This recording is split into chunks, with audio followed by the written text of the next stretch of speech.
Okay. Hello, my name's Ali. I'm from London, and I was here in Copenhagen to protest against the climate summit, which I think we can all see was a bit of a sham.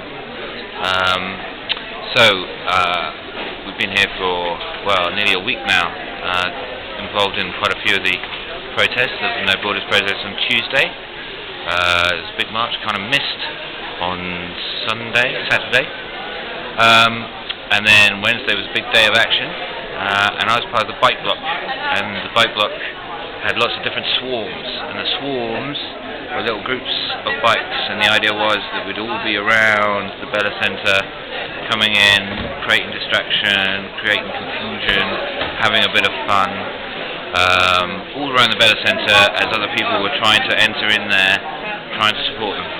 So we set off from one corner of Copenhagen to come into the bike bloc, to the Bella Centre, and we kind of coincided with the Blue Bloc March, which is the main march coming down into the Bella Centre to meet with the delegates. And this was really special, I think, about this whole day of action, was the idea of getting all the activists on the outside to come to the Bella Centre and then get the delegates to come out and meet us and to have a People's Assembly in the Bella Centre complex.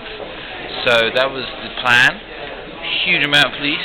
There's been a lot of violence, a lot of brutality by the police over the last few days. Quite shocking, but that's kind of par for the course quite often, unfortunately, in these kind of events. But we managed to get down to the northeast corner. The police moved in on the back and on the front. They tried to push us forward. The bike bloc were trying to hold the line, push back, but we were able to create a space. The People's Assembly was people who were trying to get over the canals between the Bella Centre and the road with mattresses,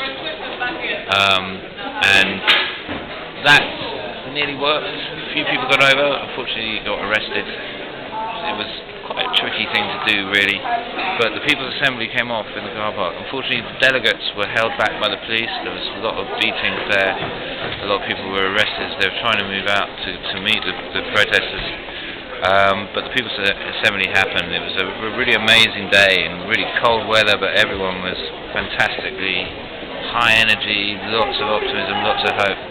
And then after a few hours standing there, decided to move out, and we marched right back into town.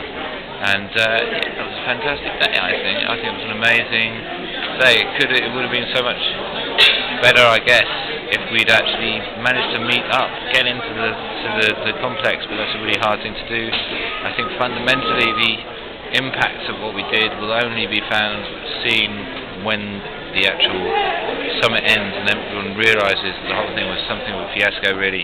There was never any hope of a deal, and any deal that they were trying to do was always going to be a stitch-up by the rich countries against the poor countries.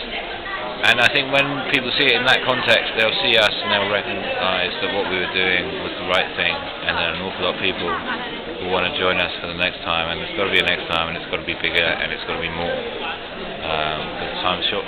We've got very little time to deal with this problem. Thank you. Is that alright? Yeah.